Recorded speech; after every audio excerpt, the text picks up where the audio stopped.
Nah, jadi Bapak Ibu udah baca buku Dawkins-nya ya. Juga mungkin udah nonton film diskusi evolusi yang dari kelas yang tahun lalu ya. Beberapa bagian Bapak Ibu tangkap ya di dalam texting Bapak Ibu komentar-komentarnya bahwa memang tipikal misunderstanding ya dari kelompok beragama yang mengkritisi evolusi adalah itu ya kalimat seperti bagaimana mungkin manusia berasal dari kera ya, karena eh, evolusionis juga tidak mengklaim manusia itu berasal dari kera seolah-olah kera itu bisa melahirkan manusia ya, melainkan bahwa semua makhluk hidup itu ada common ancestor-nya ya. Apakah manusia purba itu mirip kera atau mirip manusia?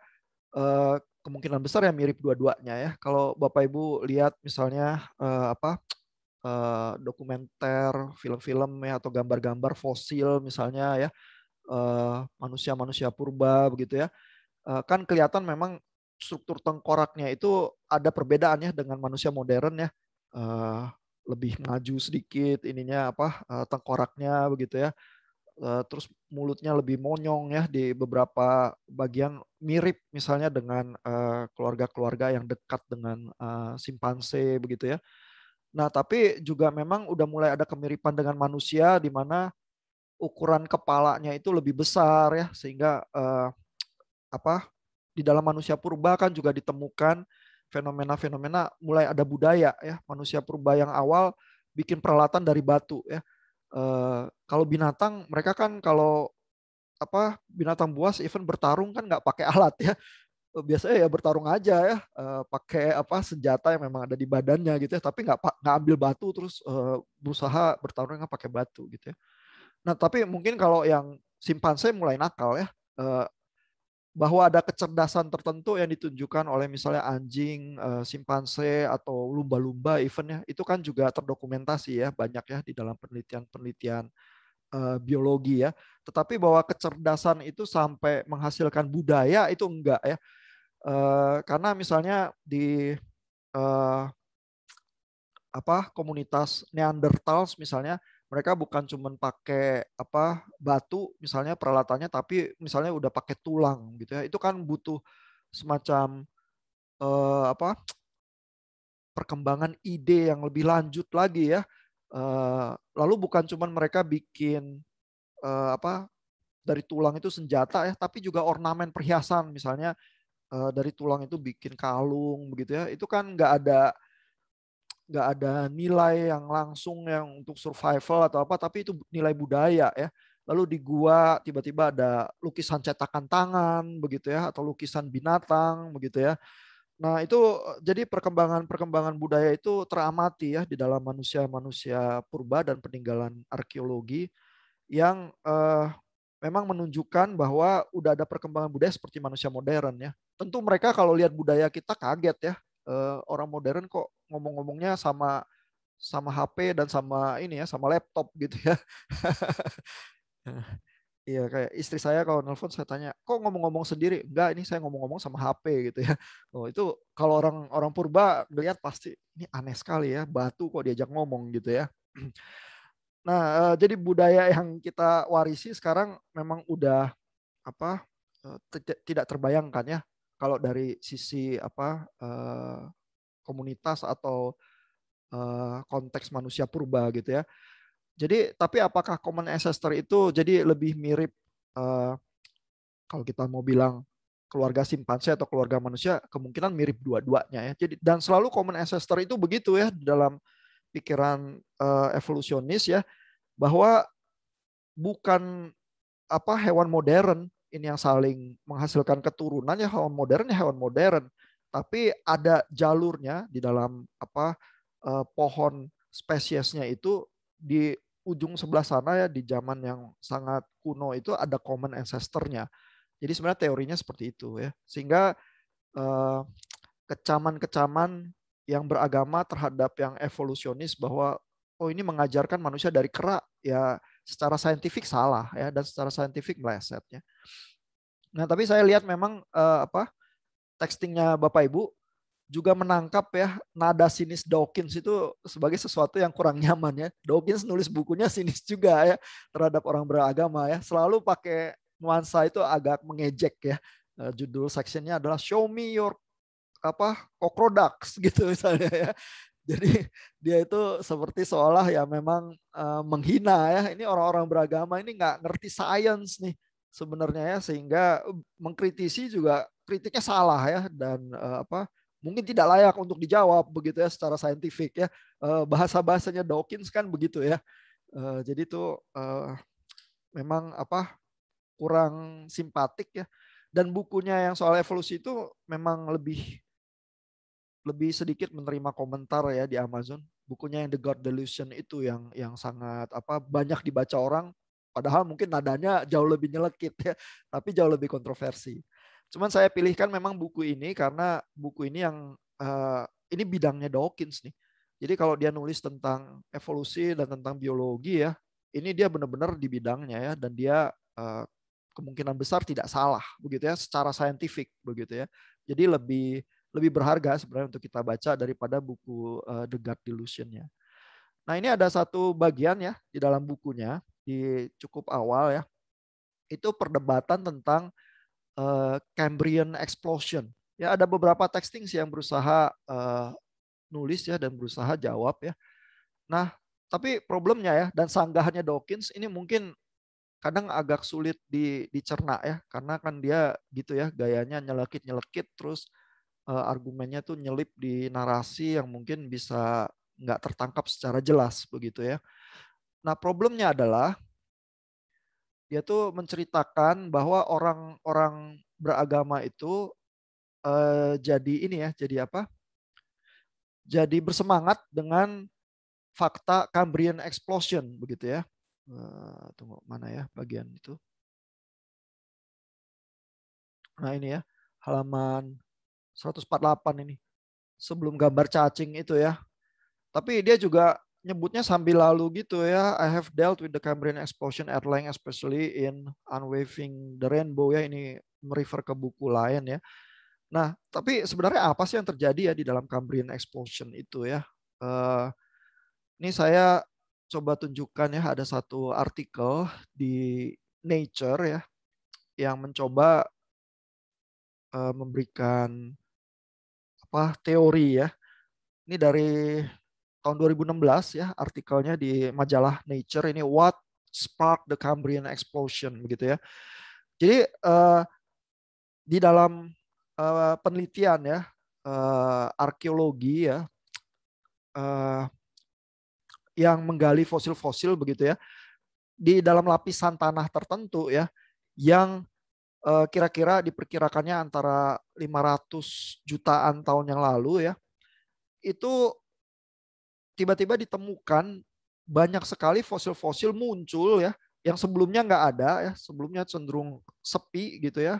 Lalu munculnya tiba-tiba di era Cambrian itu ya, dan pola-pola kebanyakan hewan dan yang akhirnya jadi fosil itu yang kita warisi sampai spesies yang modern sekarang begitu ya. Jadi seolah-olah terjadinya seketika pada zaman Cambrian itu gitu ya. Dan ini menurut Dawkins ini membuat excited orang-orang yang beragama nih, karena kok seolah-olah memang diciptakan begitu ya di era yang Cambrian ini, dan apakah ini membantah teori evolusi begitu ya. Tapi pada faktanya yang ditemukan ya, memang kumpulan fosil itu yang banyak sekali jumlahnya munculnya di era tertentu dengan sangat pesat gitu ya. Nah, lalu kalau di artikel Nature ini ya, ini ada beberapa upaya penjelasannya. Kenapa sih begitu ya? Kenapa sebelumnya nggak ada fosil ya? Tapi di era Cambrian itu tiba-tiba muncul ya banyak sekali ya fosil-fosil itu ya. Nah, lalu salah satu teori yang banyak disebutkan ya, film yang saya forward juga tadi pagi di grup WA ya soal Cambrian explosion menerangkan dengan teori ini juga ya, bahwa ada satu peningkatan oksigen yang tiba-tiba ya, dan terutama ini di dalam biota laut ya. Tadinya binatang-binatang yang ada di laut itu cenderungnya ini ya apa tidak punya pergerakan ya, cenderung kayak plankton-plankton gitu yang lebih sederhana, terus mengambang di air dan sifatnya lebih mencari makanan itu ya makhluk hidup yang lewat itu yang jadi makanan gitu ya, tetapi tidak predatori dalam pengertian makan binatang yang lain ya dan bergerak begitu ya. Nah, lalu kenapa ya bisa berubah menjadi pola fosil-fosil yang lebih rumit ya, yang juga ada fosil-fosil predator begitu ya. Nah, teorinya adalah ini ya, karena ada peningkatan oksigen yang tiba-tiba di perairan ya, sehingga muncul itu ya binatang-binatang yang bisa mengolah energi yang lebih besar itu ya, karena kalau ada oksigen pembakaran itu bisa menghasilkan energi yang lebih besar ya. Terus jadi ada binatang-binatang yang bisa bergerak terus jadi predator, bisa makan binatang yang lain begitu ya. Dan eh,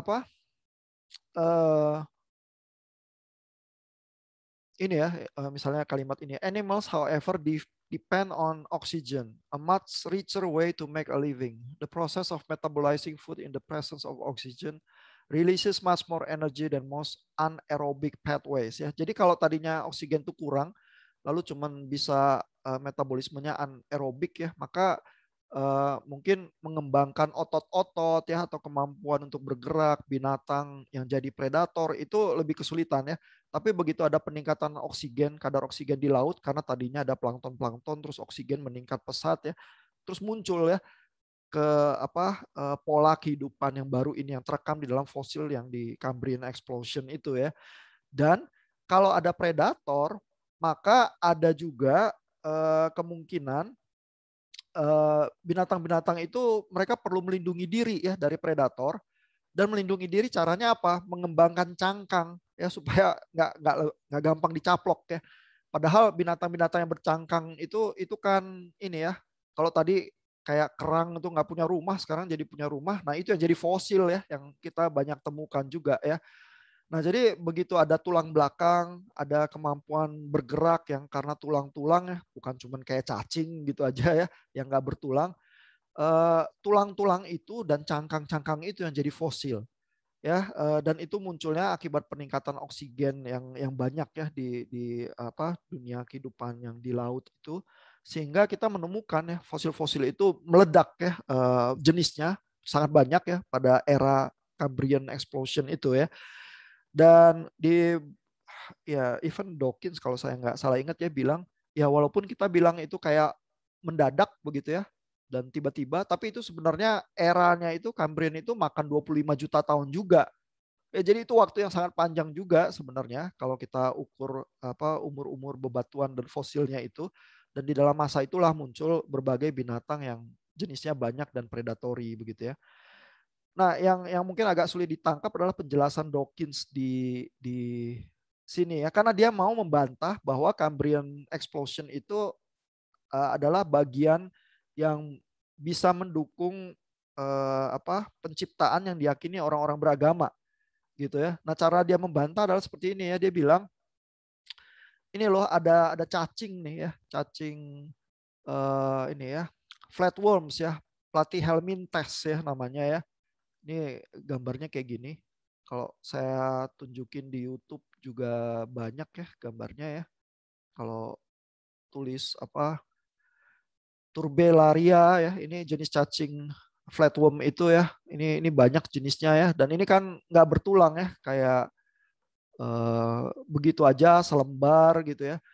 Nah, binatang-binatang lunak seperti ini ya, nanti kalau meninggal ya nggak meninggalkan ini ya fosil begitu ya.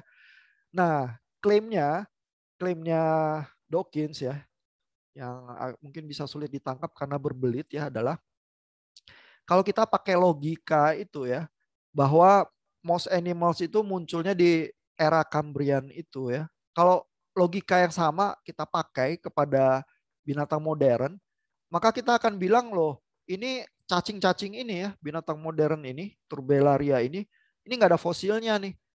Berarti dia baru muncul dong sekarang ya. Berarti baru diciptakan dong sekarang gitu ya. Padahal kata dia orang-orang beragama itu meyakini yang cacing-cacing ini sama yang binatang-binatang yang dari masa lalu itu diciptakannya sama-sama. gitu ya. Tapi kan logikanya kalau ini binatang lunak modern nggak ada fosilnya, berarti dia harusnya logika yang sama itu bilang ini diciptakannya sekarang dong. Ya, jadi itu kan salah dia bilangnya. Nah yang terjadi dia bilang adalah pada zaman sebelum Cambrian sebenarnya binatang-binatang dan makhluk hidup itu udah ada, tapi kebanyakan yang soft bodied ya yang badannya lunak, memang belum mengembangkan tulang atau cangkang gitu ya, sehingga ya nggak muncul di dalam fosil-fosil yang akhirnya ditemukan. Begitu era Cambrian itu dan apa ada binatang-binatang yang predatory dan lebih bertulang itulah, maka kita menemukan fosil-fosilnya begitu ya. Jadi jangan pakai logika yang salah gitu. Kira-kira caranya Dawkins itu berusaha membantah supaya apa Cambrian explosion itu tidak dipakai sebagai argumentasi kelompok beragama begitu ya. Which is dia memainkan argumen sains ya bahwa hipotesisnya itu ya sebelum zaman Cambrian kebanyakan makhluk hidup itu yang moluska berbadan lunak begitu ya sehingga tidak menimbulkan apa banyak fosil gitu. Ya. Ya, itu sih bagian yang ingin saya tunjukkan ya. Ya tidak berarti ateisme lantas terbukti ya atau apa. Tapi cuman pola argumennya Dawkins dia mau membantahnya seperti itu tuh. Karena kalau buat Bapak Ibu yang nggak familiar dengan apa itu Cambrian explosion begitu ya. Lalu ini arah argumennya dia kemana begitu ya sebenarnya bisa bisa cukup membingungkan bagian itu ya. Kalau yang bagian agak ke belakang tentang cockrodax dan apa eh, kalau mau membantah evolusi itu temukanlah kelinci ya di fosil-fosil kelinci modern itu tampaknya agak jelas ya lebih bisa ditangkap ya. Ya eh, mungkin sebegitu ya bagian dari Dawkins yang menambah apa pemahaman dibanding dengan diskusi kuliah yang dari tahun lalu yang Bapak Ibu juga bisa lihat di apa G-class kita. Ada komentar atau pertanyaan dari Bapak Ibu? Bu Indi itu yang katanya punya banyak pertanyaan. Pak, saya kurang jelas sama yang artikel tadi sih. Jadi sebenarnya binatang itu berkembang yang kayak dia punya cangkang dan lain sebagainya itu karena oksigen gitu. Jadi apa yang ada dalam tubuhnya bereaksi karena adanya tekanan oksigen yang lebih tinggi gitu. Yang artikel Nature itu bilangnya adalah untuk menghasilkan makhluk hidup yang lebih kompleks ya, yang punya tulang keras dan yang sifatnya lebih bergerak ya, bisa predatory ya, makan binatang yang lain, memang butuh energi yang lebih besar. Dan peningkatan oksigen itu di dalam lingkungan hidup yang di laut itu itulah yang memberikan apa kemampuan energi yang lebih besar itu karena metabolisme yang dengan oksigen itu bisa menghasilkan energi yang lebih besar. Jadi upaya menjawabnya adalah kenapa terjadi Cambrian explosion itu seolah-olah cuma di era waktu tertentu itu aja. Ya, asumsinya, hipotesisnya adalah ada peningkatan oksigen itu yang memungkinkan organisme yang lebih rumit itu untuk muncul gitu. Tapi munculnya juga evolusionis meyakininya perlahan-lahan ya. Jadi misalnya ya kalau tadinya binatang-binatang itu mirip plankton aja yang melayang-melayang di air ya. Nanti lama-lama ada yang masih lunak ya kayak apa flatworm itu, cacing itu. Tapi dia bisa punya pergerakan ya, nggak cuma dihanyutkan air, tapi badannya itu bisa menyapu air terus dia bisa bergerak ya. Karena kalau ada pergerakan itu dia punya kemampuan menghindari predator ya, lebih baik ya daripada cuma terapung terus kalau dekat sama predatornya dia kena makan gitu misalnya ya. Kalau dia bisa bergerak kan dia bisa menjauh gitu ya. Lalu lama-lama untuk perlindungan juga binatang-binatang yang mengembangkan cangkang itu sebagai apa proteksi begitu ya atau supaya bergeraknya lebih cepat perlu ada tulang gitu ya. Nah, itu juga nanti yang survive-nya lebih tinggi ya. Sehingga kalau evolusi kan binatang yang beradaptasi lebih baik dengan lingkungannya, dia nanti lebih bertahan hidup terus mewarisi sifat-sifatnya kepada keturunan berikutnya ya. Sama kayak virus ya yang sekarang kita juga amati ya kan. Kenapa sih Delta varian itu yang mendominasi di negara-negara termasuk Indonesia ya? Itu kan sebenarnya begitu virusnya mutasi ya, karena virus kan berkembang biaknya dengan membajak tubuh inangnya ya, sehingga sel-sel di tubuh itu mereproduksi virusnya. Virusnya sendiri bukan makhluk hidup ya sebenarnya, karena secara definisi dia nggak melakukan metabolisme dan lain sebagainya tuh.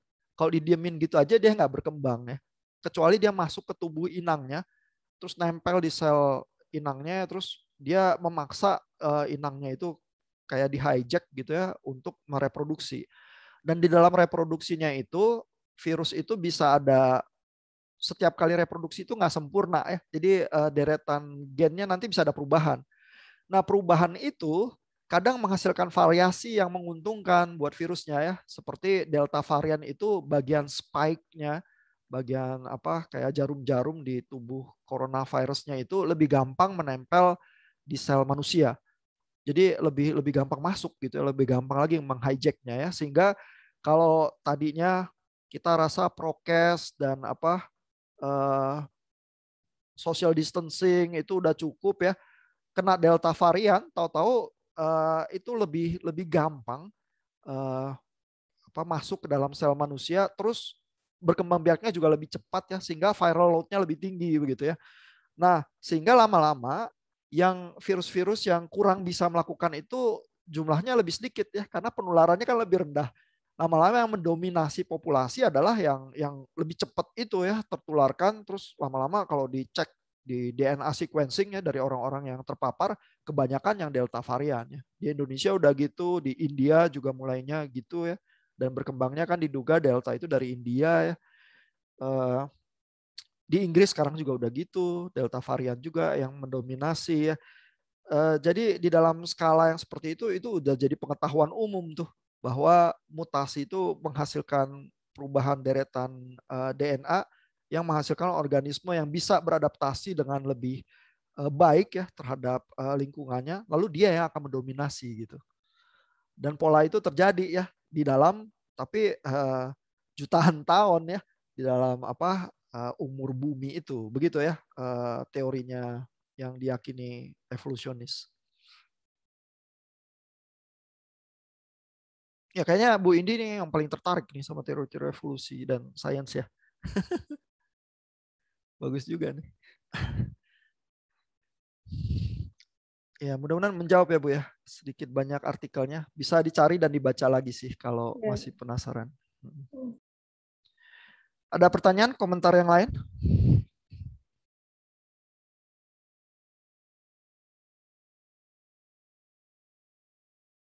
Komentar-komentar yang beredar di texting tentu saja itu ya. Jadi bagaimana ya, apakah evolusi itu bertentangan atau enggak ya sama agama gitu ya. Terus pertanyaan lain yang beredar, jadi bagaimana membaca kitab Kejadian ya. Nanti pas baca chapter bukunya Peter Enns mungkin ada bayangan-bayangan ya.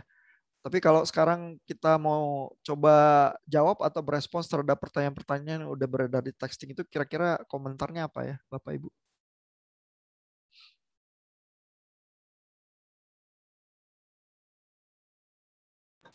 Mungkin ya kalau dari yang ini yang sama kayak Galileo sih, ada interpretasi yang sebetulnya mungkin selama ini kita udah salah yang harus kita koreksi sih. Karena kan bagaimanapun ketika penulis Alkitab bilang ke ujung dunia, itu kan karena emang pada zaman itu mengerti ya agak bisa dibilang flat earth yang ada ujungnya gitu. Nah ketika penulis Kejadian menulis itu kan sebetulnya yang terkenal Enuma Elish, ada beberapa naskah-naskah yang emang pemahaman mereka tentang penciptaan ya seperti itu gitu. Bahkan sebetulnya ada dua kuasa, God of Destruction, God of Chaos, sama God of Order lah. Terus mereka berkelahi, dan itu kan emang pemahaman yang mereka hidupi, mengerti saat itu gitu. Dan bahkan sebetulnya ya emang bisa dibilang kan kitab Kejadian dan itu pun bisa dikatakan sebagai mitos pada zaman itu, yang mana mitos tidak seperti mitos hari ini yang adalah fiktif belaka yang tidak ada apa-apa, walaupun ya memang agak bisa dibilang fiktif gitu, tapi itu kan pemahaman mereka pada saat itu, yang mereka ngerti kisah penciptaan yang terkenal pada zaman itu yang begitu rupanya, berarti mereka tidak sedang mengupayakan bahwa mereka mungkin ya emang belum ada sains yang dunia itu dibentuk seperti ini gitu. Tetapi narasi yang beredar seperti ini, tetapi penulis Alkitab ingin menceritakan bahwa who is behind it gitu. Yang inti dari pesan Kejadian itu sebagai ada Allah di balik yang menciptakan segala sesuatu yang kamu pikir diciptakan dengan narasi penciptaan seperti yang lainnya gitu. Sehingga ketika hari ini membaca itu, kalau saya pribadi, ya nggak masalah sih kalaupun ternyata emang yang kebenarannya adalah evolusi. Ya karena yang kejadian penulis kejadian ceritakan bukan tentang bagaimana bumi tercipta, tetapi siapa di balik itu gitu. Dan ketika kita telusuri evolusi kayak tadi itu istilahnya, ada tiba-tiba peningkatan oksigen gitu. Nah, yang terus menjadi pertanyaan kan, kenapa tiba-tiba ada peningkatan oksigen gitu, walaupun tidak secara langsung, tetapi seolah-olah tetap ada sesuatu di balik pemicu itu gitu. Bahkan ya kalau Big Bang pun meledak, kok bisa meledak gitu. Yang menjadi pertanyaan kan seolah-olah kok bisa terjadi kalau kita percaya akan tiba-tiba ada sesuatu yang tiba-tiba gitu, justru bukankah itu yang nggak saintis gitu. Buktinya kenapa barang benda bisa jatuh, ada gravitasi gitu. Tapi menjadi pertanyaan, kok bisa gitu, di balik itu harusnya ada sesuatu gitu. Dan ya ketika ada teori evolusi tidak membuat kepercayaan akan ada sosok pribadi di balik itu hilang sih kalau saya pribadi. Oke. Jadi yang coba diajukan Pak Randy adalah ya teori evolusi mungkin tidak mengancam ya kekristenan ataupun pembacaan kitab suci begitu ya. Namun memang memahami kitab suci jadi butuh angle tertentu begitu ya. Nah, gimana pendapat Bapak Ibu yang lain? Bu Indi memuaskan nggak usulan semacam itu, Bu? Iya Pak, masih mau nyambung sebenarnya. Ya mungkin Alkitab juga sebenarnya hanya ingin menjelaskan bahwa ada Tuhan dan nggak menjelasin detail kenapa alam tiba-tiba kok bisa ada hewan yang kayak gini, yang kayak gitu. Yang jadi pertanyaan masih tetap sih Pak, kenapa ya orang-orang beragama tuh seolah ada yang sangat anti dengan evolusi, padahal kalau saya baca sebagian yang kemarin itu argumen-argumennya meyakinkan, observasinya, penelitiannya juga meyakinkan. Kenapa? Sisi mananya yang bertolak belakang? Kalau memang ternyata benar semuanya terjadi karena evolusi, apakah ya itu akan meniadakan bahwa Tuhan tuh benar-benar ada? Bagi saya memang evolusi masuk akal sih. Ya, kenapanya ya? Mungkin memang ada faktor-faktor historical juga ya membuat terutama di kalangan kekristenan dan terutama kekristenan Amerika ya itu jadi ekstra sensitif ya terhadap isu evolusi. Ya, salah satu yang memicu itu yang saya forward di grup WA itu ya, Scopes trial itu tahun 1925 ya. Itu trialnya sangat terkenal ya. Persoalannya yang menjadi pertikaian hukum waktu itu adalah apakah boleh ya mengajarkan evolusi di ruang kelas di sekolah. Ya, lalu guru yang mengajarkan evolusi itu dinyatakan kalah ya waktu itu ya.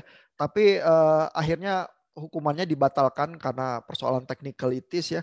Tetapi perdebatan itu yang di dalam sidang yang panjang itu tuh jadi terkenal dan memicu ya banyak perasaan-perasaan ya bahwa memang evolusi ini nuansanya langsung ateistis ya dan pasti bertentangan dengan agama dan pasti bertentangan dengan kekristenan begitu. Sehingga di Amerika perasaan itu tuh kuat ya karena lahir dari kontroversi historical yang semacam itu. Kalau di Indonesia mungkin kita enggak ya, kita enggak punya warisan hukum yang seperti itu ya. Mungkin yang kita warisi kekristenan dari Amerika itu kali ya, mungkin. Ya. Tapi misalnya kalau Bapak Ibu baca soal objections to evolution ya, yang dari Wikipedia gitu aja yang saya kirim ke grup WA ya. Itu objectionnya dibahas satu-satu ya, terus dibahas juga jawaban-jawabannya ya. Dan ada komentarnya bahwa sebenarnya evolusi di kalangan saintis ya sejak tahun 1940 itu sudah tidak dianggap kontroversial lagi di kalangan saintis ya. Tapi begitu di masyarakat umum lalu bersentuhan ya dengan perasaan-perasaan keagamaan dan lain sebagainya, terutama dalam konteks Amerika itu jadi sangat sensitif, begitu ya. Apalagi terus perdebatan hukumnya melibatkan kehidupan sehari-hari di dalam area pendidikan ya. Jadi perdebatannya selalu ya adalah kalau evolusi yang benar-benar sains ya, apakah boleh mengajarkan kreasionisme di sekolah? di dalam pelajaran sains gitu. Dan terutama di sekolah negeri ya, kalau di Amerika. Kalau sekolah swasta di luar skop yang diatur oleh undang-undang dan lain sebagainya ya kan. Tapi terus di sekolah negeri mesti gimana pelajaran sains ya? Apakah misalnya penciptaan cuma boleh di pelajaran agama, tapi nggak boleh di sains ya? Atau ada lagi yang mengklaim evolusi harus diajarkan sebagai satu kemungkinan, nggak boleh sebagai satu teori saintifik gitu misalnya, sehingga pendapat-pendapat lawannya juga harus disajikan di dalam pelajaran di sekolahan itu. Jadi perdebatannya semacam itu dan kadang keluar masuk pengadilan ya. Dan di UK juga mulai ada perdebatan-perdebatan yang sama ya, terutama karena undang-undang negara-negara yang sekuler liberal itu memberikan perlindungan terhadap diskriminasi ya, dan di sekolah negeri tidak boleh ya ada pembedaan berdasarkan agama gitu. Jadi lantas meramu konten pelajaran sainsnya harus seperti apa kalau ada pertikaian yang cukup sensitif semacam itu gitu. Itu yang jadi perdebatan sih seringnya. Saya sih belum pernah mendengar di Indonesia ada perdebatan serupa ya. Mungkin karena di Indonesia di atas 90% orang masih religius ya. Saya rasa di kalangan Islam evolusi juga bukan hal yang dengan sangat mudah diterima sih. Ya, jadi cenderungnya yang berpikiran evolusionis mungkin di Indonesia ya cenderung diam-diam saja kali. Juga di sekolah tampaknya nggak diajarkan ya evolusi ya. Waktu saya sekolah paling tidak enggak sih, di pelajaran biologi kita nggak pernah sentuh isu evolusi sama sekali. Nggak tahu Bapak Ibu kalau di sekolahan gimana? Apa ada? Pernah sih disebutin tapi nggak di, maksudnya nggak sebagai pelajaran detail gitu. Ya, ya. Biasanya justru kita bersentuhannya kalau ada kontroversi terkait agama ya jadinya ya, baru terpaksa mikir ya. Jadi sebenarnya gimana sih?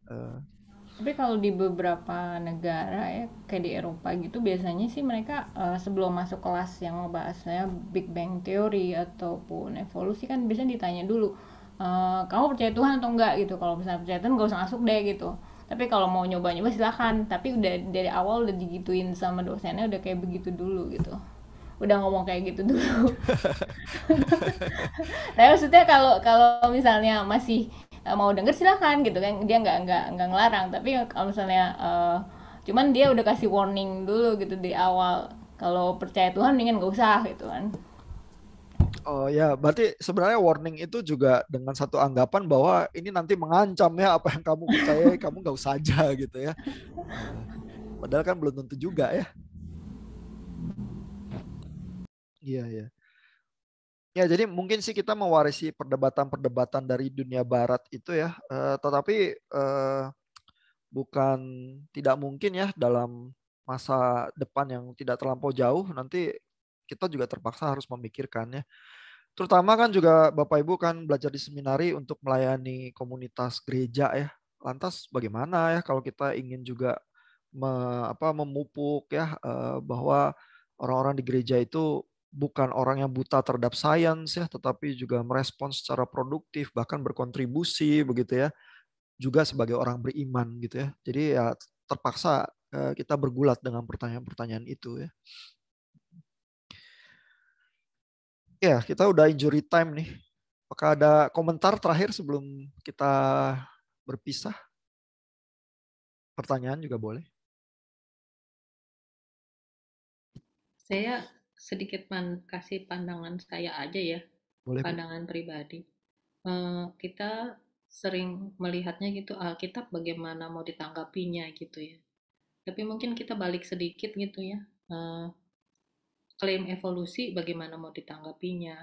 Karena begini, sebetulnya klaim evolusi itu basically itu hanya mencari persamaan-persamaan fisik begitu.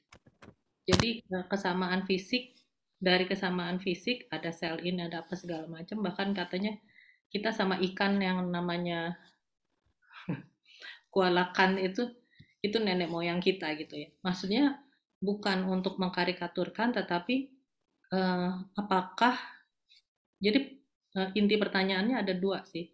Pertama, apakah memang kita terima manusia itu hanya fisik aja gitu, Karena sampai sekarang kan evolusi apapun tidak bisa membuktikan ada sifat-sifat itu pada spesies yang lain gitu. Kalau manusia dianggap sebagai salah satu spesies gitu. Sifat-sifat ya itu, sifat keadilan dan apa segala macam itu. Lalu kalau memang evolusi itu ada, lompatannya di mana gitu. Kalau kalau pertanyaan missing link memang lebih bernada ejekan gitu ya, karena pemahamannya mengira yang tadi itu ya manusia dari monyet gitu, padahal enggak, manusia, monyet sama ikan itu dari ikan gitu ya. Dan basically mau bilang apa juga bisa gitu. Jadi itu yang observasi yang kedua ada lagi nih. Kenapa kita lebih mudah percaya pada teori yang terjadi jutaan tahun yang lalu, sementara teori ribuan tahun yang lalu yang di Alkitab itu kita pertanyakan gitu. Teori jutaan tahun yang lalu kan pakai metode-metode gitu. Kalau metode salah, which is bukan yang nggak mungkin gitu, metode salah, maka hasilnya pun salah. Kayak misalnya menghitung umur pohon gitu ya, yang ratusan tahun, ribuan tahun, kan nggak ada orang yang hidup ketika pohon itu ditanam, orang itu masih hidup sekarang. Jadi itu kan diukur dengan pakai metode karbon atau segala macam. Dan setahu saya perhitungan itu pun dalam belakangan itu sudah mulai berubah metodenya karena ditemukan gitu ada kekurang tepatan gitu. Jadi maksud saya seperti perhitungan apapun gitu ya, garbage in, garbage out, metode yang kalau metodenya masih bisa di-challenge, hasilnya pun mungkin bisa di-challenge gitu. Jadi saya cuman mau encourage gitu teman-teman yang cepat sekali mempertimbangkan bahwa kalaupun ada Big Bang, lalu siapa penyebab Big Bang-nya? Mungkin pertanyaannya adalah kalau kita sulit percaya Musa itu benar ketika menuliskan dunia diciptakan sekian ribu tahun yang lalu, bagaimana kita bisa percaya Stephen Hawking atau siapapun yang mengatakan tentang hal-hal yang terjadi jutaan tahun yang lalu di dunia ini gitu. Ketika bahkan manusia pun tidak ada. Ini sih bukan teologi, saya sih cuman pakai logika saya aja gitu. Itu aja sih, komen aja. Thank you. Thank you Bu Helda. Nah itu Bu Indi, warningnya dari Bu Helda. Ya, di UPH kan ada ahli fisika juga ya yang areanya fisika kuantum ya. Karena saya bukan orang fisika murni ya, saya kadang-kadang tanya sama dia, ini sebenarnya ngukur apa umur-umur benda-benda kuno ini seberapa reliable sih? Dia bilang ya secara saintifik memang diterima, bisa dilakukan ya. Hanya memang harus diperhatikan, kan itu ngukurnya pakai peluruhan atom ya. Kalau peluruhan atom karbon dia ada paruh waktunya itu, peluruhannya ordernya tertentu. Nah kalau carbon dating itu mungkin cocoknya buat ribuan tahun begitu ya. Tapi kalau buat yang jutaan, miliaran tahun perlu atom lain yang dijadikan acuan ya untuk pengukuran ya. Tapi secara umum di kalangan saintifik melihat pengukuran itu tuh reliable di dalam satu konteks setting pengukuran yang baik begitu ya. Tinggal milih atomnya harus tepat dan cara pengukurannya juga harus sesuai. Walaupun semua saintis juga tahu ya pengukuran itu selalu ada error ya. Even kita ke lab yang sederhana aja ngukur gravitasi aja. Kalau anak-anak S1 masuk lab fisika, coba jatuhin barang ya, ukur gravitasi itu apa benar seperti yang ditulis di buku-buku textbook. Ya meleset-meleset sedikit ya karena ada gesekan lah, ada ini pengukuran waktunya ada error sedikit atau apa ya. Jadi memang selalu ada error ya. Tetapi saintis itu terbiasa menjaga errornya ke dalam satu interval tertentu yang bisa dikuasai ya. Sama kayak testing COVID juga ya. Ada kemungkinan false positif, false negatif ya selalu ada. Semua alat testing begitu ya. Tapi kalau sensitivitas udah di atas 90% dan sebagainya ya kita anggap itu bisa kita terima ya untuk diaplikasikan di dalam kehidupan yang nyata ya. Jadi kalau tes antigen kamu positif, kamu harus asumsi kamu positif ya. jangan asumsi alatnya salah terus false negatif ya, kamu PCR gitu ya, daripada nanti nularin orang banyak ya, karena ini ada reliabilitas tertentu ya yang udah melewati uji clinical trial dan seterusnya. Jadi science tuh cukup reliable walaupun tentu bisa ada error begitu ya. Nah, iya, jadi gimana ya menyikapinya ya antara pertentangan antara sains sama agama ya. Itu ada satu bagian anti-right ya, membicarakan soal evolusi juga. Saya pernah forward juga ke grup WA ya. Dia tuh termasuk golongan sering diundang oleh biologos dan sebagainya membicarakan soal evolusi dan seterusnya ya. Tampaknya dia nggak punya terlalu banyak keberatannya terhadap evolusi. Tapi dia mencermati justru ya mengkritisi teologinya yang menyertai pandangan-pandangan evolusi tertentu ya. Jadi dia bilang gini, kita tuh terbiasa ya dengan pola berpikir sains mengasumsikan bahwa Tuhan itu sebenarnya nggak ada urusannya sama hal-hal di dunia ini, begitu ya. Ya semacam deisme begitu ya. Lalu dia bilang orang Kristen seringnya secara tidak sadar ikut juga larut di dalam pola semacam itu walaupun masih mengklaim beragama ya. Tetapi sesungguhnya cenderung merasa Tuhan tuh nggak berurusan sama hal-hal di dunia ini karena pola teologis kita juga eskapis. Ya yang penting kapan-kapan kita ke surga. Begitu ya. Environment hancur nggak apa-apa kan toh nanti kita ke surga juga begitu ya. Masyarakat tidak adil ya nggak apa-apa karena kita bukan hidup untuk masyarakat yang di dunia ini, nanti kita ke surga begitu ya. Nah jadi anti-right itu sensitif ya bahwa pola teologis yang semacam itu yang berpikir seolah-olah Tuhan tuh nggak ada urusannya sama dunia ini itu sebenarnya diyakini baik oleh orang Kristen maupun orang yang scientific percaya evolusi gitu ya, dan ini menurut dia perlu dikritisi begitu ya. Jadi ada masalah-masalah yang memang cukup serius ya, bahkan berimplikasi teologis, itu yang anti-right warning ya untuk kita tuh bisa aware ya dan tidak dengan terlampau mudah terjebak ke dalam situ ya. Jadi dia sebenarnya nggak komplain soal evolusinya per se ya, tapi dia tuh lebih ke arah underlying framework-nya sebenarnya kalau kita memahami seperti itu, even teologis kita yang kita anggap itu kita orang Kristen begitu ya, itu jangan-jangan bermasalah juga gitu ya. Coba didengar lagi aja ya paparannya anti-right itu menurut saya sih cukup interesting ya karena dia berpikirnya selapis lagi underlying framework-nya lagi secara teologis lagi begitu ya, dia permasalahkan evolusinya sendiri dia nggak terlalu banyak masalah. Ya, tapi ini jadi mulai sangat complicated ya diskusi kita. Perlu kita sudahi untuk siang ini ya supaya nanti malam tidurnya masih cukup nyenyak. Thank you untuk Bapak Ibu untuk komentar-komentarnya.